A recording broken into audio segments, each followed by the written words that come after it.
Bonjour à tous, je vous invite à vous abonner à cette chaîne, à aimer, à partager, à commenter ces vidéos, c'est très important. C'est une manière de nous soutenir. Merci à vous tous. C'est à l'occasion de la 59e édition du Salon international de l'agriculture, le 28 février dernier, que l'association Terre de Liens a publié sa seconde édition d'un rapport sur l'état des terres agricoles en France. Eh bien, je peux vous dire que ce rapport est peu réjouissant. Elle confirme les logiques d'accaparement, de financiarisation des terres agricoles aujourd'hui qui sont à l'œuvre en France.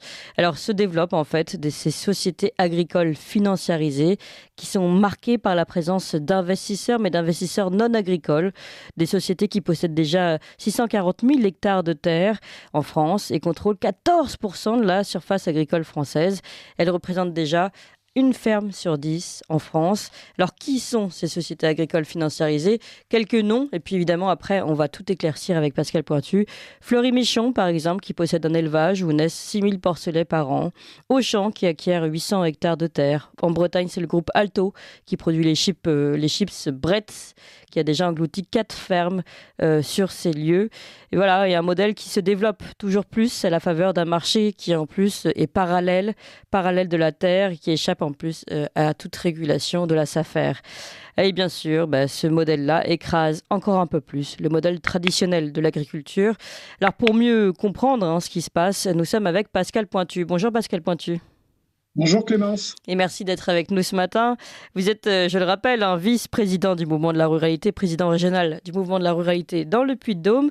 Et c'est donc un phénomène sur lequel également, avec le mouvement de la ruralité, vous travaillez.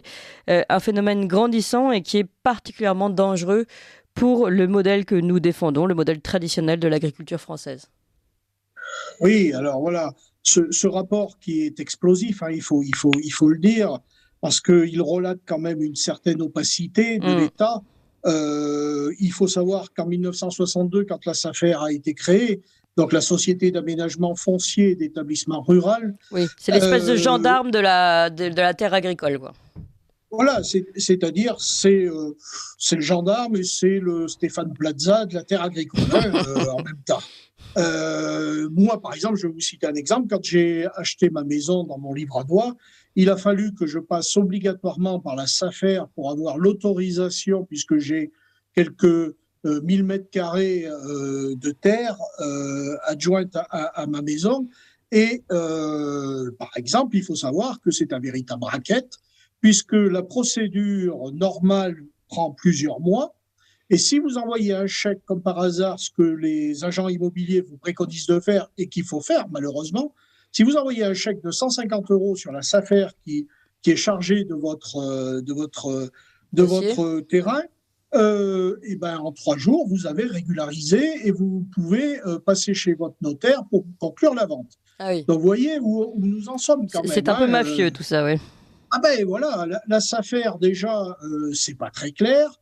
Elle est là normalement pour réguler le droit de préemption et on se rend compte que depuis 30 ans, aucune enquête n'a été faite sur la propriété agricole. Ce qui fait qu'à l'heure actuelle, on ne sait pas du tout à qui appartiennent les terres agricoles, ou très peu. Nous avons en moyenne, un paysan a besoin environ de 69 hectares. C'est à peu près la taille d'une ferme en moyenne en France, comme en Allemagne d'ailleurs. C'est à peu près les mêmes dimensions. Le paysan français fait 14 chèques de fermage, puisque maintenant le paysan français est plus locataire que propriétaire. Puisqu'en 1930, nous avions 60% des terres agricoles qui étaient cultivées par leurs propriétaires, et en 2020, nous en sommes plus qu'à 35%. Et donc, on se retrouve avec une grande opacité sur la terre, puisque la terre est régie historiquement par l'usus, le fructus et l'abusus. L'usus, c'est le droit d'utiliser, le fructus, le droit de percevoir les fruits, et l'abusus, le droit de vendre ou de donner. Et à partir de ce principe-là, puisque ensuite il y a eu en 1789, comme vous le savez, dans la Convention des droits de l'homme et du citoyen, l'inscription à la propriété individuelle, et on se retrouve depuis quand même pas mal de temps avec une grosse problématique, c'est de savoir à qui appartiennent les terres et comment sont gérées ces terres-là. Alors, l'État a quand même pu ouvrir un peu avec les régions, les schémas directeurs régionaux des exploitations agricoles et le SDREA qui a permis, grâce à l'action de Laurent Wauquiez, de bloquer les Chinois qui achetaient la forêt de Troncé à tout bout de champ. Donc la forêt de Troncé est quand même notre réservoir de chênes, d'arbres nobles, et on s'est rendu compte, un peu par hasard d'ailleurs, que les forêts, les propriétés étaient achetées massivement par les Chinois, avec des hommes de paille français, bien entendu, et on se trouvait avec dépossédés totalement de notre richesse, puisque c'est une richesse, et on se retrouvait totalement dépossédés, et nos arbres nobles partaient en Chine et revenaient ensuite traités avec des produits que la Commission européenne interdirait dans l'Union européenne, et on revendait du bois fabriqué en Chine avec du bois français, et bien entendu, une large plus-value, enfin voilà. Donc on a eu ce problème-là. Laurent Wauquiez a mis les pieds dans le plat et a permis d'arrêter tout cela grâce au schéma directeur. Et on s'est aperçu aussi que les Chinois avaient investi massivement dans la bosse, et la culture céréalière, le grenier à blé de la France, était actuellement aussi sous la coupe des Chinois. Donc on a ce problème-là. Alors ça, c'est un problème, c'est carrément un problème lié à un pays étranger qui vient acheter petit à petit, dépecer la France de ses trésors, comme vous l'avez dit, agricoles. Mais... Par des sociétés financiarisées. Ah oui, il passe par l'intermédiaire des sociétés financiarisées, là. Mais il y a pas... Une société financiarisée, qu'est-ce que c'est ? Donc vous avez, par exemple, sur une exploitation, une société d'exploitation agricole, vous avez 5 catégories. Vous avez le GAEC, le ARL, la SCEA, la SA et la SARL. Bon, ce qui est le plus commun, c'est le GAEC et le ARL, et qui sont massivement et obligatoirement appartenant à des exploitants agricoles. Mais le problème que nous voyons à l'heure actuelle, c'est que le droit français est extrêmement flou. Par exemple, pour une SCEA, où vous pouvez investir si vous n'êtes pas exploitant agricole, et c'est par ce biais-là que l'on se retrouve dépossédé de biens, parce que vous avez de la spéculation qui se fait. Une GAEC ou une ARL, vous avez un nombre restreint d'associés, qui est souvent dans le cercle de la famille, puisque quand même notre agriculture française, il faut quand même le dire, est une agriculture familiale. Oui, bien sûr. Voilà, familiale. Mais maintenant, les vautours sont arrivés sur les SCEA et les SA, et là, on se retrouve avec un paysan qui n'est même plus propriétaire de quoi que ce soit, et qui se voit commandité par des investisseurs autres que du domaine de l'agriculture, et on se retrouve, vous l'avez cité tout à l'heure, par exemple avec le groupe Alto en Bretagne, les chips Bretz et Made in Bretagne, qui au départ faisait du partenariat avec les agriculteurs bretons pour la production de la pomme de terre.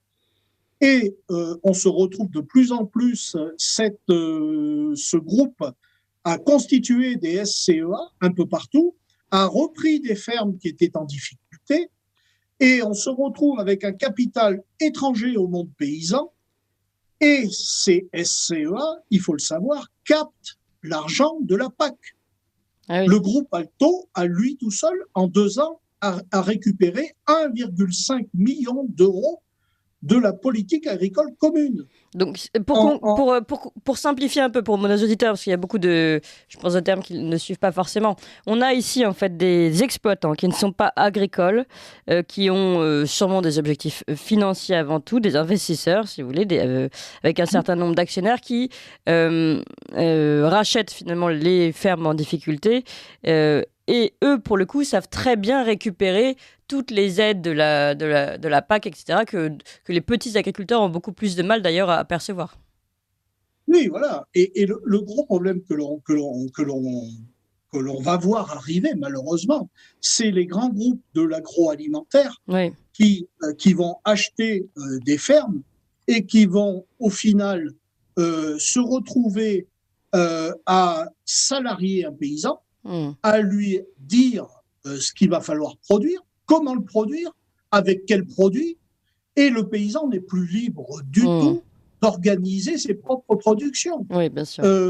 On a le cas à l'heure actuelle, avec le groupe Alto. Le groupe Auchan a acheté 800 hectares de terre.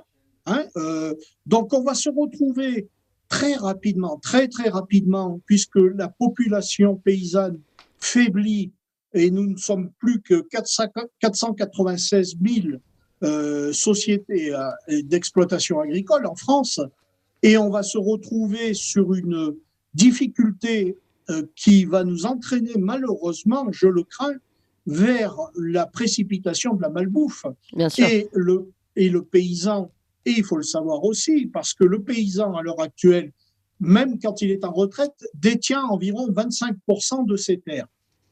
Et comme bons paysans qu'ils sont, le bon sens paysan que nous aimons revendiquer, le garde pour les enfants, les petits-enfants et ainsi de suite. Et nous voyons bien entendu que, par exemple, je prends le cas de ce paysan de l'île d'Oléron qui avait des terres agricoles.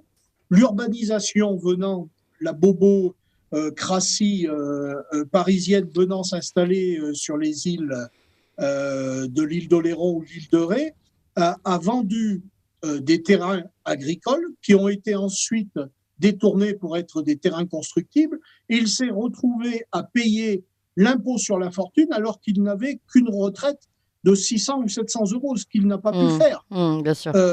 Et là, on va se retrouver dans une spéculation, dans une bourse spéculative, et c'est très désagréable à l'heure actuelle, puisque les jeunes agriculteurs ne peuvent pas s'installer et ont toutes les difficultés du monde, parce que d'une part, il y a la jalousie qui est faite par certains vieux paysans, entre guillemets, qui ne veulent pas voir de nouveaux jeunes agriculteurs avec une nouvelle philosophie de travail, avec la biodynamique, avec la permaculture ou quoi que ce soit, donc une nouvelle vision de l'agriculture, et qui espèrent aussi que leur terre agricole va monter en prix.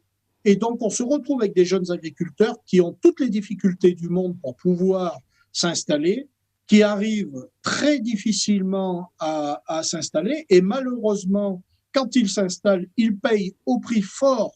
Et donc, avant même d'avoir travaillé, ils sont déjà dans les dettes. Oui, ils sont déjà dans les dettes. Et juste rappeler aussi une chose essentielle, vous l'avez un peu dit Pascal Pointu, mais pour que ce soit très clair également, si ce sont des grands groupes alimentaires, vous l'avez dit, comme Auchan ou Alto qui achètent, donc c'est déjà le cas d'une ferme sur 10, visiblement, ces terres agricoles et qui mettent en location pour des fermiers, pour des paysans. Le risque, c'est évidemment, vous l'avez dit, qu'on leur impose un cahier des charges qui soit celui de l'agroalimentaire et absolument pas celui du bien commun, de l'envie de faire de la bonne production. Et évidemment, il faudra qu'il utilise les produits vendus par cette même industrie agroalimentaire. Donc, plus il y aura d'intrants d'intrants, de produits chimiques, etc., mieux ce sera pour leur rentabilité, finalement. Le problème que nous voyons avec le groupe Alto, par exemple, sur la pomme de terre en Bretagne, pour que la pomme de terre puisse pousser, il faut une terre extrêmement fine. Et cette terre extrêmement fine, dans un département, dans une région où il pleut quand même relativement beaucoup, c'est l'érosion des sols. Et qu'est-ce qui se passe ? En obligeant le paysan qui est devenu salarié du groupe Alto ou d'autres sociétés financiarisées, qui représentent environ 14% des terres cultivées à l'heure actuelle.